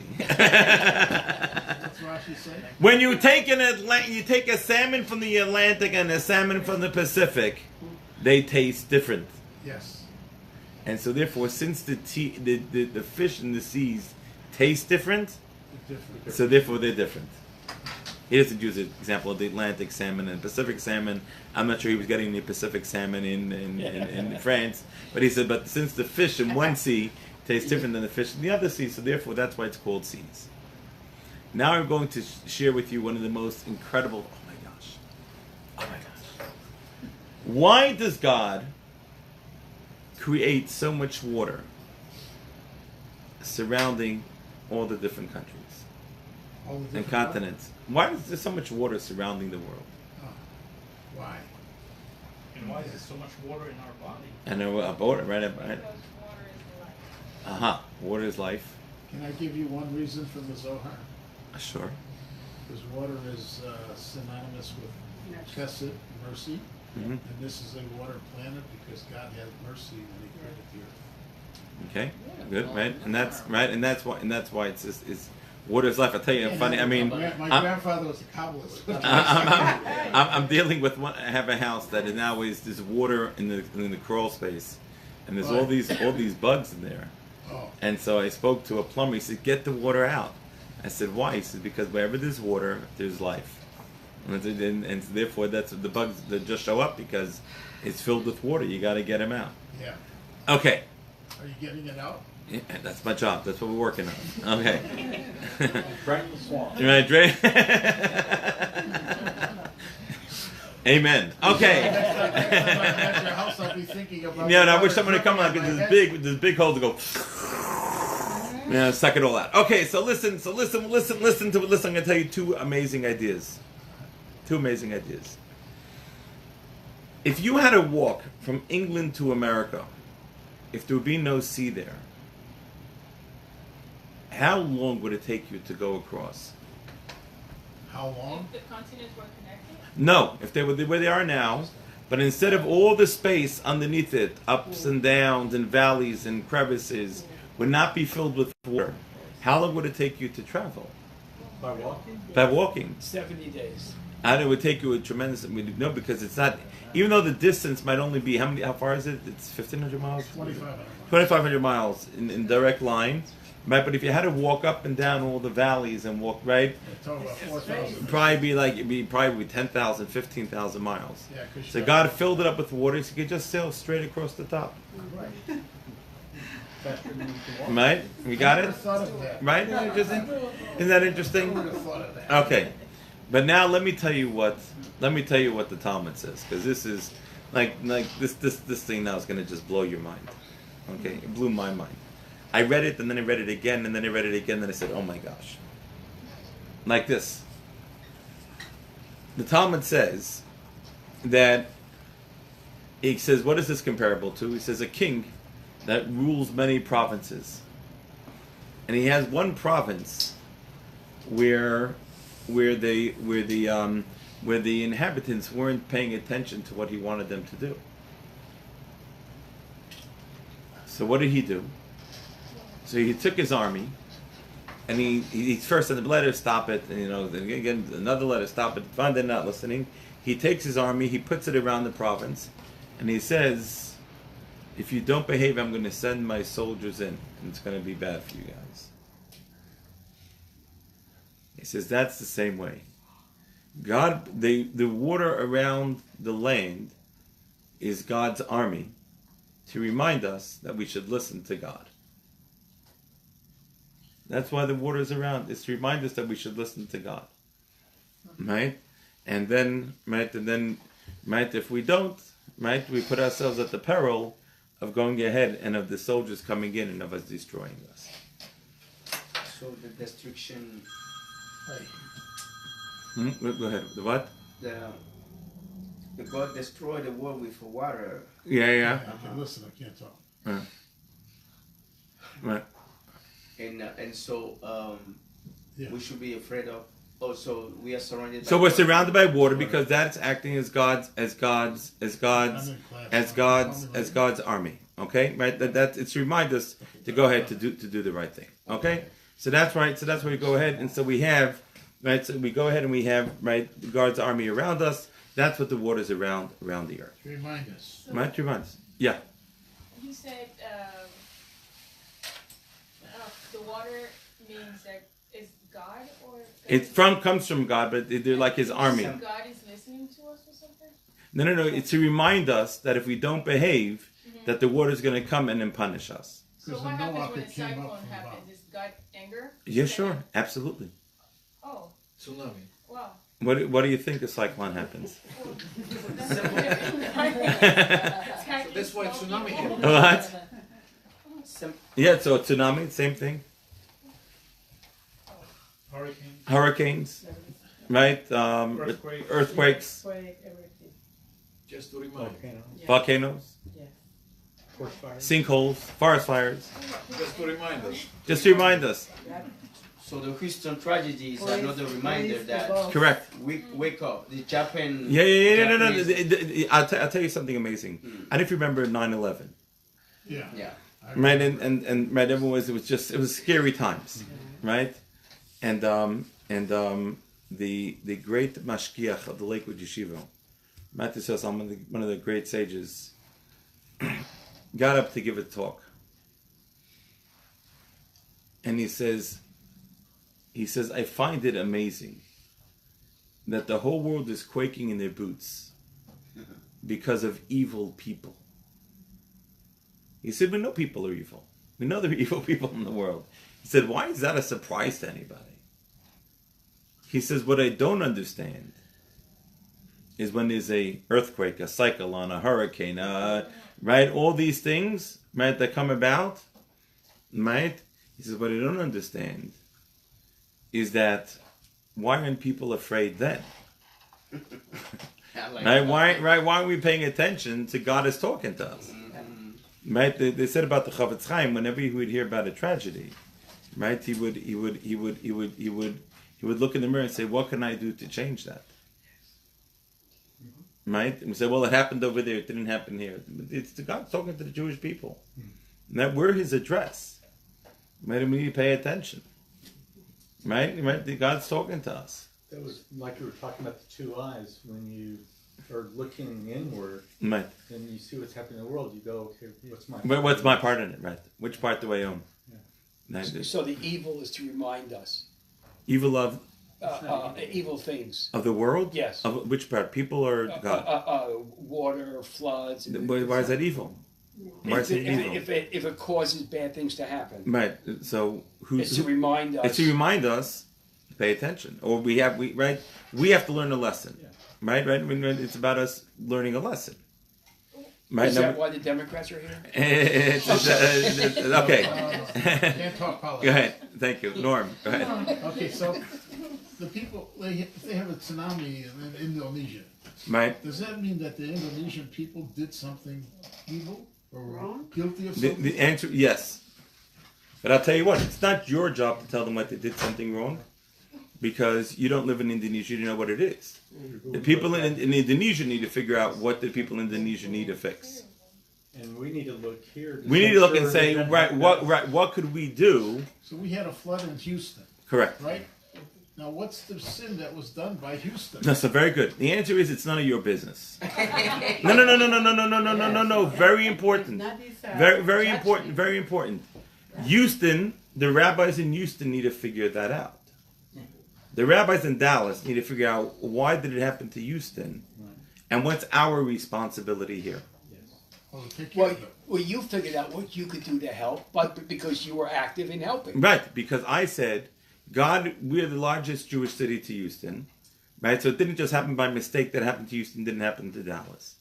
Right? And so therefore Dallas has a responsibility, and this is our responsibility. And this is what we need to do. Is it the Jews in Houston that caused the flood? It's not a question, because they have to understand what the lesson is and what they need to learn. One second, yeah. I think this is just completely connected with the concept that, unfortunately, inevitably in God's world, bad things happen to good people also. Really? Not in my world. Oh, okay. So, there's a book. Why do bad things happen to good people? There is a book. You know what the book is? Good You know what the things book Torah, is? I'm sure. It's called the Torah. Yeah, I think anyways. But, Actually, I never read that actually, book. I'm so glad you brought it up. It's this week's Torah portion. Right, I'm just saying. You know that? It's this week's Torah portion. Okay. It's not in our power to No. know. It's this week's Torah portion. What is? God says to Abraham, I'm going to destroy Sodom and Gomorrah. And what does Abraham say to God? Don't do it. Why don't do it? Even for the Because sake there of the might be evil 5 God good or people whatever. there. No, maybe there are 50 righteous people there, and then what? How could bad things happen to good people? Right. Right? That was Abraham's question to God. Right. And what did God answer to God? If you find What did Abraham answer to God? If there's 50 good God people- answered to Abraham. what do you He find? says, I'm not going to destroy 50 righteous people. So then Abraham said, well, God, maybe there's 45. And what is God? Maybe 9 in each city, and God, you'll be the 10th. And what did God say? Okay, no problem. I wouldn't do that. And Abraham said, okay, well, it's maybe 40. Maybe there are 40 righteous people, God. And what did God say to Abraham? Okay, no problem. Not going to do it. And then Abraham said, well, maybe 30. Right? And what did God say to Abraham? Jewish negotiations. And Jewish negotiations, right? And what does God say? I want to do 30. And then what does Abraham say? 20. 20, yeah. Okay, God said, sure. And then Abraham says 10. 10, yeah. And God says, no problem. I won't do it. And he already asked for 9, so he knew there weren't 9. And how many righteous people were there in Sodom? 9. 1. None. No. No, there's Lot, right? Lot, And his wife, and his 2 daughters, 2 single daughters, Yes. 2 married daughters, and 2 son-in-laws. 8.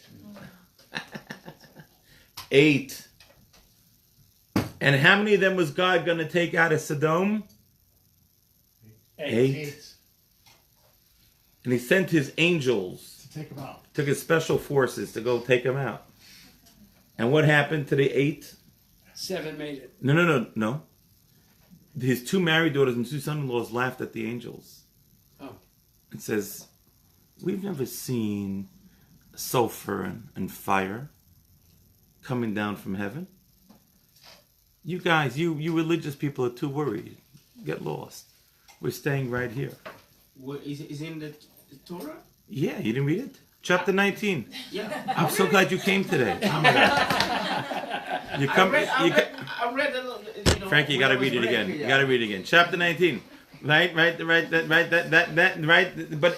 the question, why do bad things happen to good people, is exactly the question that Abraham was asking. Right, and what was God's answer to Abraham? I'll take them out. No, the answer was it doesn't happen. Who else asked God why do bad things happen to good people? Job. Who else before Job asked that question? Noah. Moses. Moses said to God, explain it to me, right? Like, give me the information how this works. You know what God said to Moses? I can tell you, but I'll have to kill you. But then, why sometimes bad things doesn't happen to bad people? Oh.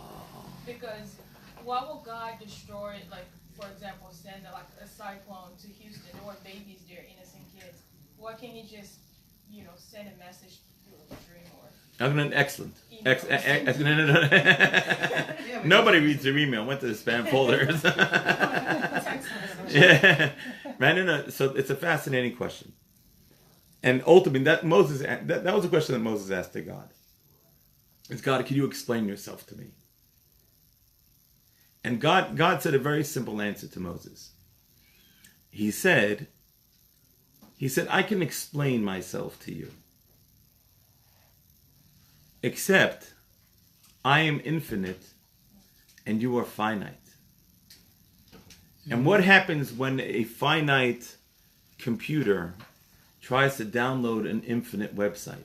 It'll crash, it'll break. So God says to Moses, I can explain it to you, but you'll die. The only time you'll be able to understand it, right? The only time you'll be able to understand, I knew this appointment had to get. The only time that you'll be able to understand, right, how God operates the world is when we no longer are bound by our physical body. Right? It's when our soul is free of the body, because as long as it's inside the body, we're limited. So it's not something that we can understand. And if you ask me, I can't tell you why. I don't know why. I'm not a prophet. Right? I don't know why. It's not an problem. Right? You know what I'm saying? That's not. So what is our job? I'll tell you what our job is to do.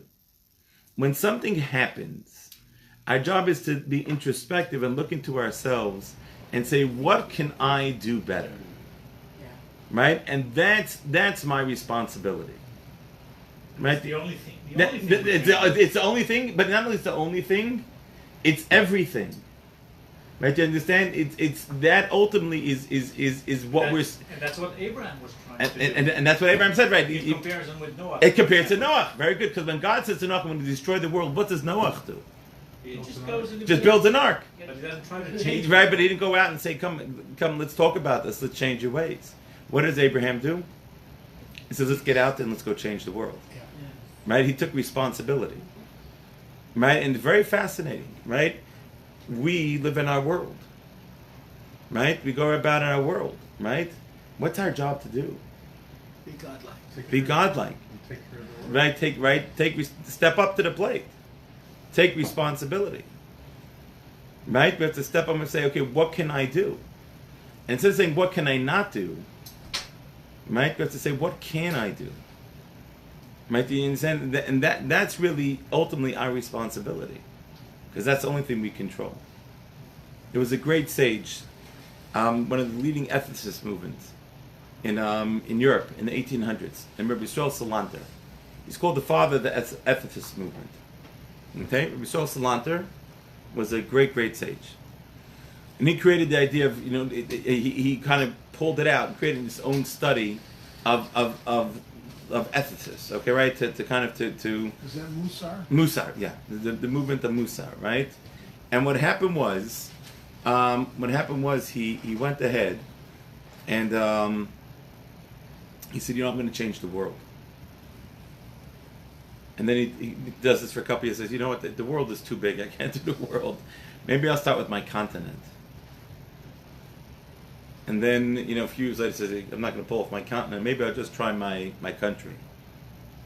He says, well, maybe I can. A few years later, I can't do my country. Maybe I'll do my state. He says, maybe I can't do my state, but maybe I can do my city.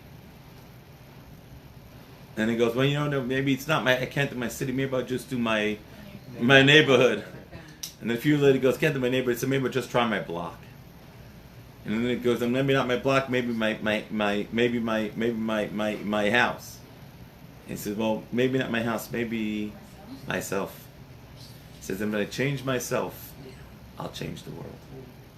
Right? And that's really, right, ultimately, right, as Jews, right, we wake up in the morning, we look up, we say, right, how can we change ourselves to the better? What can I do today better than what I did yesterday? Right? How do I improve myself to go ahead and to achieve, right? To achieve this greatness, right? This is really where I need to go ahead and need to get to. right? And that's really what I need to do, right? And if I'm successful in taking a few people along with me, that's amazing, right? And really, we take a look at our toolbox. We take around what we carry with us. You know, it's what are the gifts that God has given us, right? And our job is to use these gifts, right? To use them in a way to go ahead and to bring godliness into this world, and that's the whole message of the world. Right? This is that we have a world. God put us in the world, and we need to change the world, and change it with ourselves. And that's really what we need to do. Right? And it's amazing because, you know, on one hand it's easy to say, oh well, bad things happen to good people. God plays dice with the universe, right? Which is categorically untrue. Right? Even Einstein figured that out. Right? God doesn't play dice with the universe. Right. It's right. God is in control. Yeah, you don't get punched unless you deserve and it. Nothing happens, right? That's what we say. That God controls everything. I learned it from you. You said that's it, man. You got it. But that's what it is, right? Because God says, God's in control of the world. Can I explain to you everything? No. Can I explain to you most things? Probably not.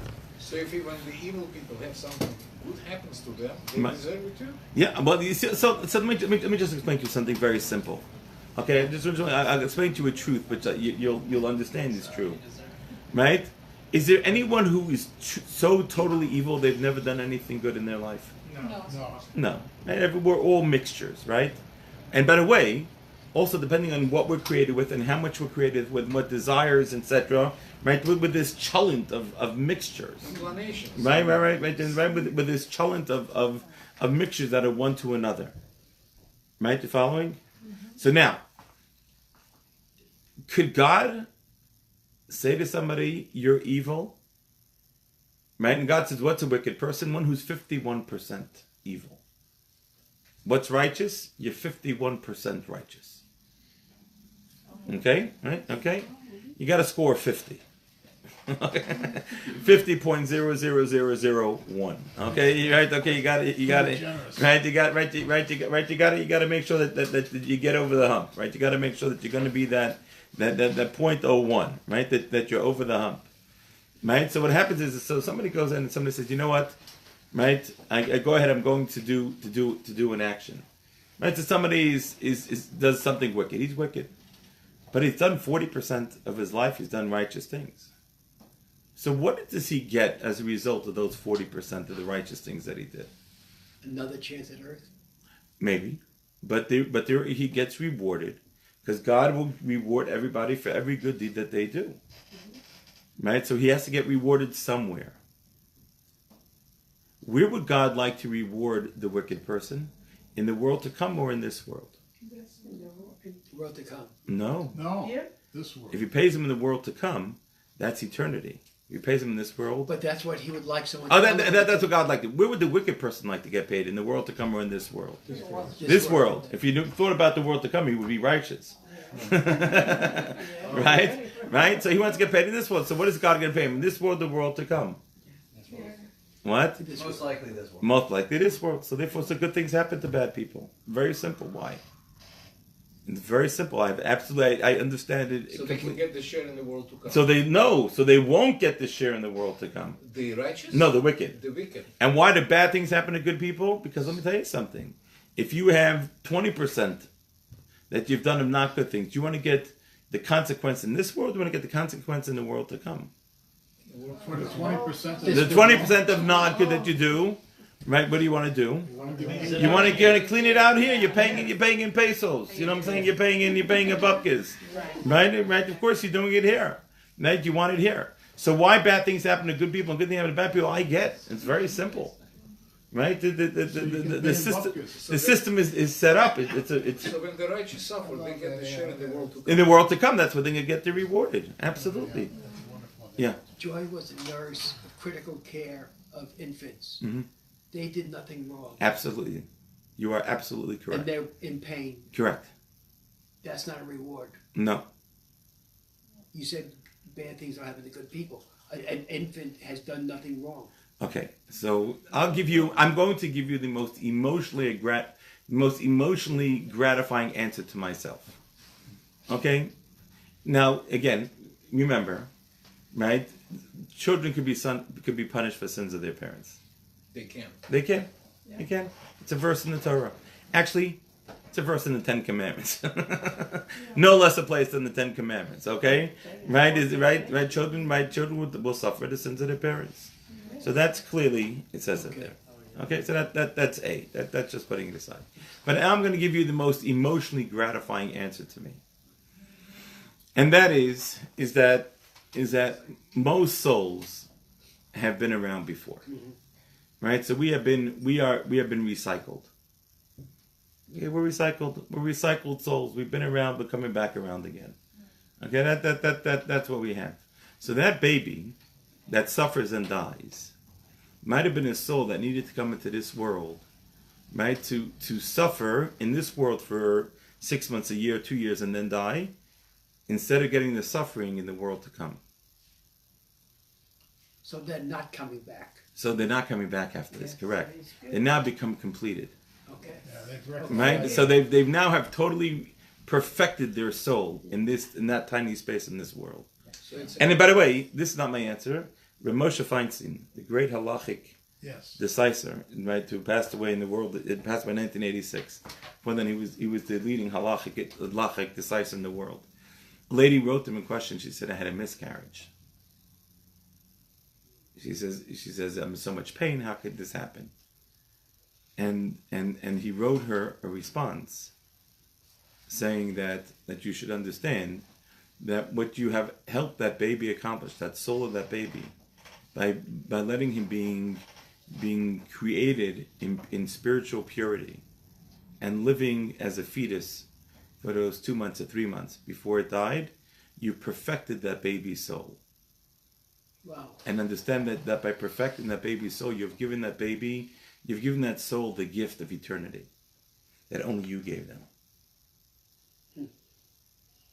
Very powerful, right? And when you begin to look at the world in a much more wholesome way, right? In a whole way, right? You begin to realize the world is an incredible place, and God is amazing, right? And how He controls it, and just how He runs the world is just totally beyond anything we can ever imagine. Or understand. Right? Or even understand. I mean, meaning you always have to look and you have to say, if God is so loving and caring, how could a loving and caring father do X, Y, or Z? Mm-hmm. Right? That's the starting point. And then you have to try to reconstruct what takes place. Right? Instead of saying, God, you're uncaring, you don't love us, right? You're hateful, you're vengeful, whatever it is, right? You got to work yourself backwards. And as we go through the Torah, we'll see again and again and again what He does and how He creates it. Is there a situation when children don't suffer from sins of their yes, sure. If they grow up and be so once they grow up, once they pass 12 or 13, at that point in time they only suffer for the sins of their parents if they continue sinning the way their parents did. If they rectify it, they have no responsibility. But before that, they can suffer for the sins yes. of their parents. Like correct. As a punishment, so their suffering is a punishment to their parents. To the parents, yeah. What about a mamzer? So a mamzer is a soul that's created through poor choices of his mother, and that's something that the Talmud classifies as mamzer is a bastard, an illegit. It's not illegit. It's a married woman has a son not from her husband. Okay, so from somebody else. That's not what. A single woman. Not a single woman. A married woman to guy A, who has a baby from anyone but guy A. Okay, that's a mamzer. That's the only way to create a mamzer. Okay, that's only if a woman out of wedlock. What if it's done with consent of the father? It makes no difference. She's a married woman. Yeah, but maybe he's infertile.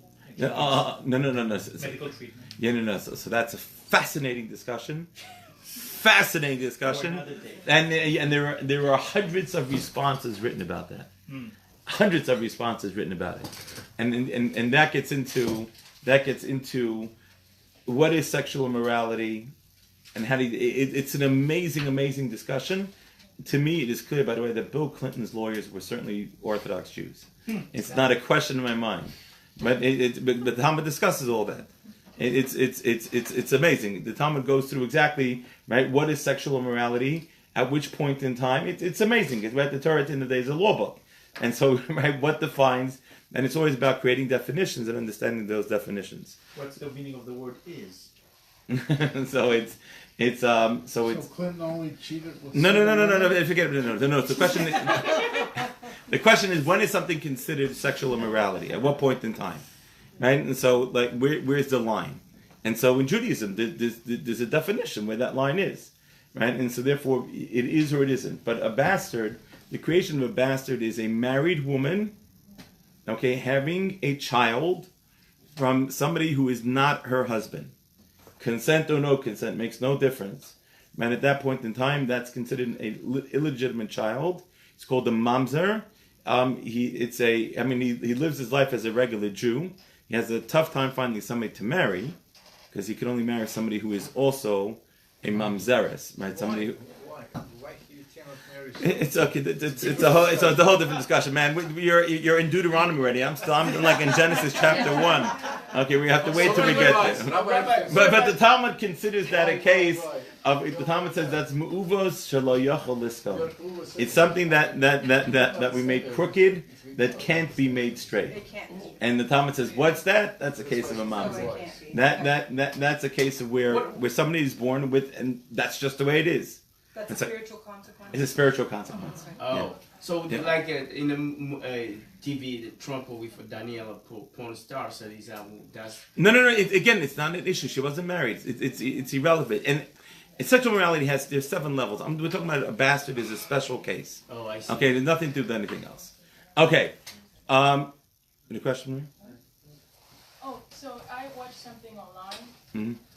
Not a good place to get information. I know. Okay, go ahead. I was just bored. Okay, good. Yes. Okay, so if you want, there's some good YouTubes online. Google Bentzi Epstein. There's some good things to watch. if you're bored, but go ahead. And it was showing Hasidic marriage. Right. So when a woman wants a divorce, a man has to give them a get, and right. if they don't give them a get, they can't get divorced.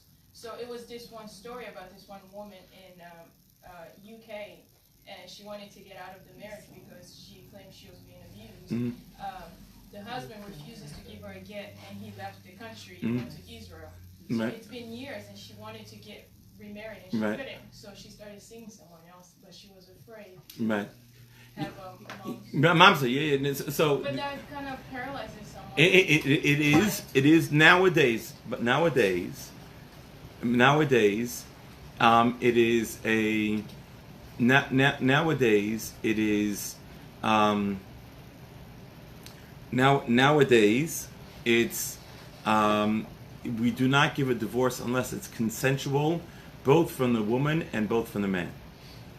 So if one wants to get out, it has to be consensual. Oh, you're stuck. Both cases we will not write a divorce unless it's consensual. So both are chained. Hmm? Both are in the place of where you have to work it out. So if a man wants to give a woman a get, she don't want it. He can't give it. Consensual. Correct, and he ain't gonna be able to give it to her. It's fascinating. You know, one time I had a case like that, and I called up a rabbi who deals a lot with divorces, and he says, "What's the name?" And I said, I said, the guy's name is so and so. He said, "That guy, she shouldn't take his. He should never be allowed to get married." Like he was, like he obviously, I was like stepped my foot like into like a little pile of like, doo-doo there. And that unbeknownst to me. And he's like, "Okay, no way in heck should he be able to give one. He deserves never to get married." Like he was mad because it seems that at the beginning she wanted a divorce and he wouldn't give it to her. And now it's convenient for him. So now he's coming back to her after he ruined her life, and she's saying, "No way." And so therefore, it's fascinating when a couple comes to me and wants to get divorced, and I sign off on that. So the first thing I tell them to do is get a Jewish divorce, because everything else is irrelevant. You know what I'm saying? Everything else you could work out, but that's why you don't want to mess around. Yeah. So if you give a woman a get, right, and she never picks it up, mm-hmm. she has not consented to get. Correct. Wait, still married. What do you mean she didn't pick it up? She won't pick it up. What if you're not happy? one person Totally. doesn't want to give you a Rabbi has get, it. and Right. your husband doesn't want to give you a get, but you're very miserable. Right? Work it out. What if it's not working out? Because you're Work checked it out. Yes. I'm going to listen to me very carefully. Okay? Look at me.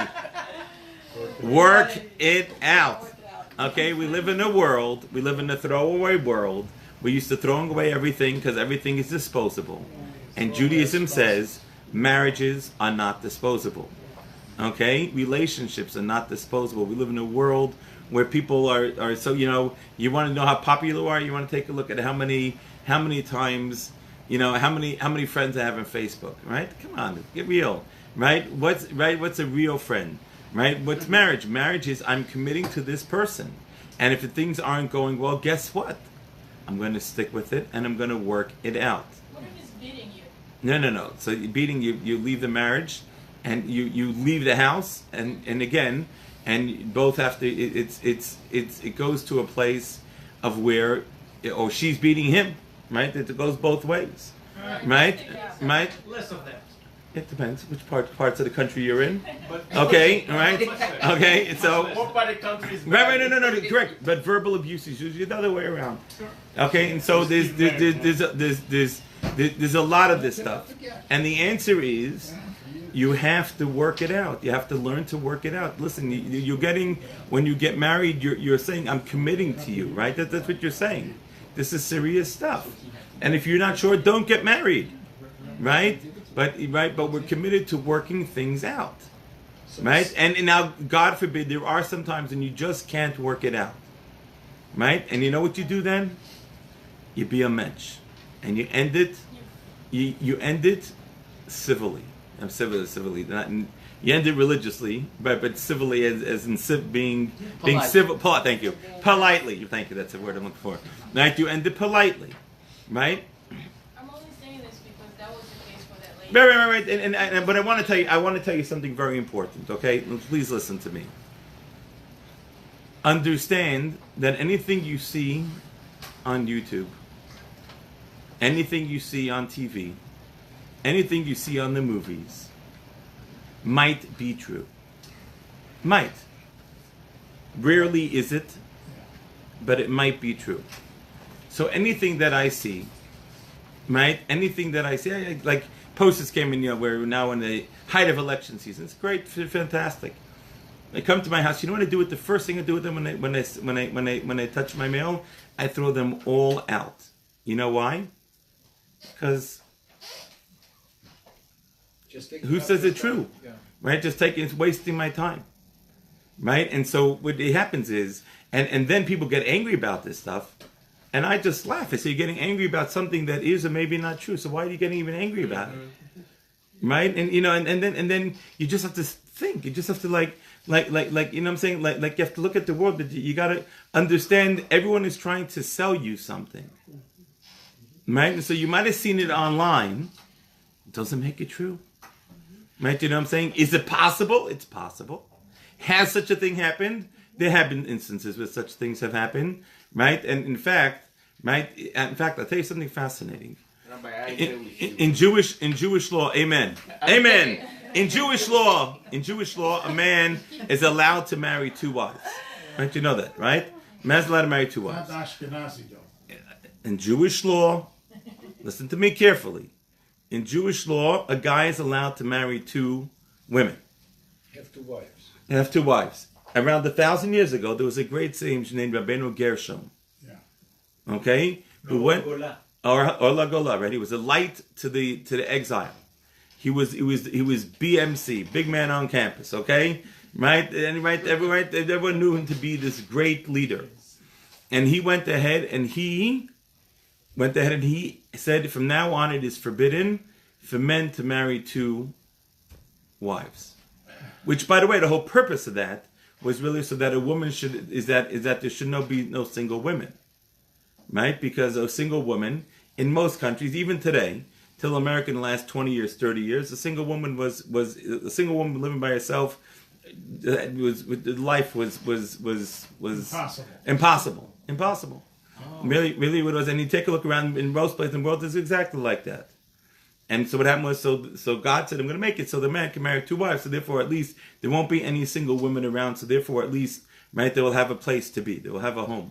Oh yeah, is it still in the? And so Rabbeinu Gershom, 1,000 years ago, went ahead and said, you know what's happening? He said, what's happening is that people are going ahead, and people are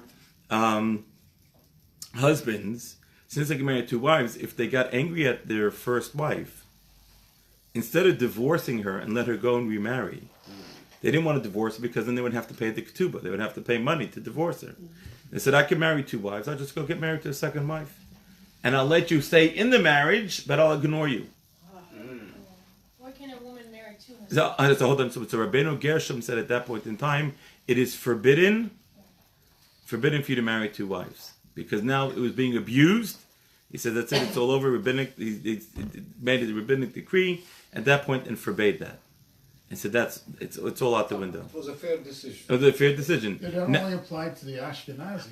So very interesting. So anyone who knew Rabbeinu Gershom, they didn't have C-SPAN, right? So, right, all the Jews that were living, let's say, that were living in Africa, right, in the more Sephardic countries, right? So some of them heard about it from him and accepted it, and some of them did not. So today, right? So right, it's basically all Ashkenazim, right, and most Sephardim, right, followed this ruling. And there was a group of Sephardim that it never applied to them, and therefore they never accepted it upon themselves.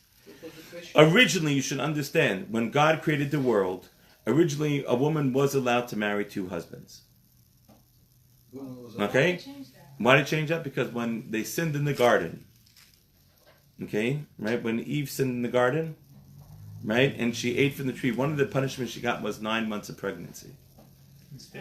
Instead of instantaneous, having a child after a big bang. Right, every time, right, it happened, right, and just, right, and so what happened was, is that at that point at that point in time, right, at that point in time, so now if a woman married 2 husbands, you wouldn't know who the father was, right? And you can't have a society where you don't know who the fathers are.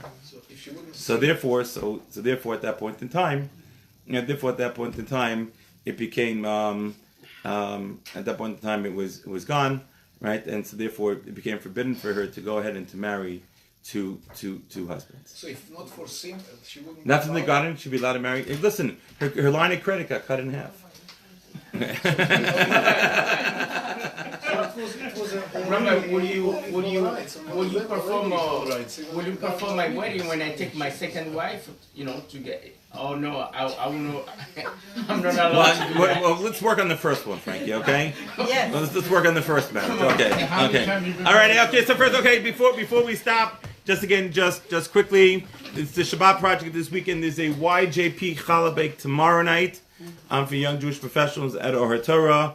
The Challah Bake at the JCC has been sold out, but there's that tomorrow night, and then this Shabbos we're having it's the Shabbat project. There's a big Shabbaton that's going on. There's going to be a special YJP Shabbaton this Shabbos. I'm down here in our neck of the woods, so YJPs can go and sign up, and then Saturday night at I think 8:30, there's a communal Havdalah concert taking place at Farno Dallas Jewish Learning Center with Rabbi Shlomo Abrams, and it's the southeast corner of Hillcrest and Campbell, here right behind Me Point. They'll be there from 8:30 to 10:30. We'll be there on Saturday night, 8:30. All right, so everyone have a wonderful. Anyone would like to come and spend and stay over Shabbos? Let me know. We're happy to make arrangements. We'll see you all same bat time, same bat station. Do we have class tomorrow? Yes, we have class.